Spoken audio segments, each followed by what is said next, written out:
ይስጥልኝ አክብሮታዊ ሰላምታችን በያላችሁበት ይድረሳችሁ ውድ የቻናላችን ቤተሰቦች እንደምን አላችሁ? ዛሬም እንደተለመደው ሰዓታችንን ጠብቀን አዳዲስ የባህር ማዶ ወሬዎችን ልንነግራችሁ መጥተናል። እስከ ፕሮግራማችን ፍጻሜ ድረስ ቪዲዮውን ላይክ፣ ሰብስክራይብ እንደዚሁም ሼር በማድረግ አብራችሁን ትቆዩ ዘንድ ጋበዝናችሁ። የቀድሞው የትምህርት ሚኒስቴር ብርሃኑ ነጋ የመንግስት ባለስልጣን ሆነው ማገልገላቸውን እንደ ትልቅ ስኬት እንደሚቆጥሩት ገልጸዋል።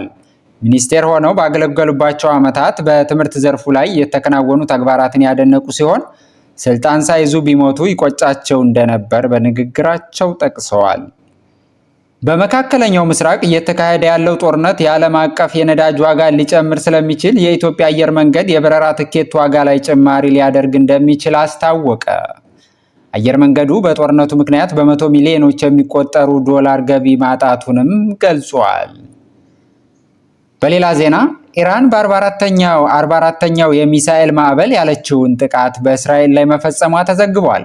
በሌላ በኩል ፕሬዝዳንት ዶናልድ ትራምፕ አሜሪካ በኢራን ላይ በከፈተችው ጦርነት የመጀመሪያዎቹ 6 ቀናት ብቻ ከ11 ቢሊዮን ዶላር በላይ ወጪ ማድረጓን ጠቁማለች።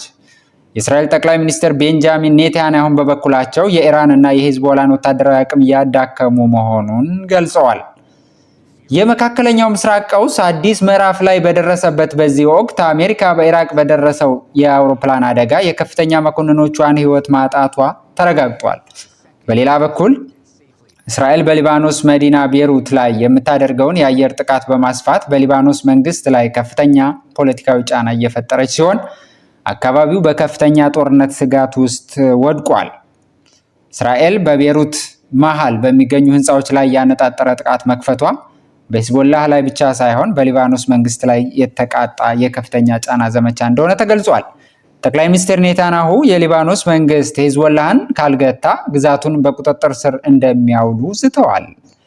የሊባኖስ መንግስት ሂዝቦላህን ህገወጥ ቢልም በጦርነቱ ሳቢያ ውሳኔውን ማስፈጸም እንዳልቻለ ገልጿል። የሊባኖስ ጦርም በውስጥ ክፍፍል ስጋት ምክንያት ገለልተኛ አቋምን መርጧል።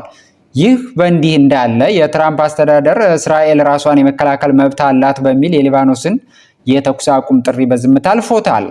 በኢራቅ የደረሰው የአውሮፕላን አደጋ የአሜሪካን ወታደራዊ እንቅስቃሴ በስጋት ላይ ሲጥል የእስራኤል በቤሩት ላይ የጀመረችው መጠነ ሰፊ ጥቃት ቀጠናውን ወደማይመለስ ቀውስ እየገፋው መሆኑ ተመልክቷል። ውድ የቻናላችን ተከታታዮች ለአሁኑ የያዝንላችሁ የሀገር ውስጥና የባህር ማዶ ወሬዎች የሰማችኋቸውን ይመስሉ ነበር። በድጋሚ በሌላ ዜና እስከምንገናኝ መልካም ቆይታ፣ ቸር ያሰማን።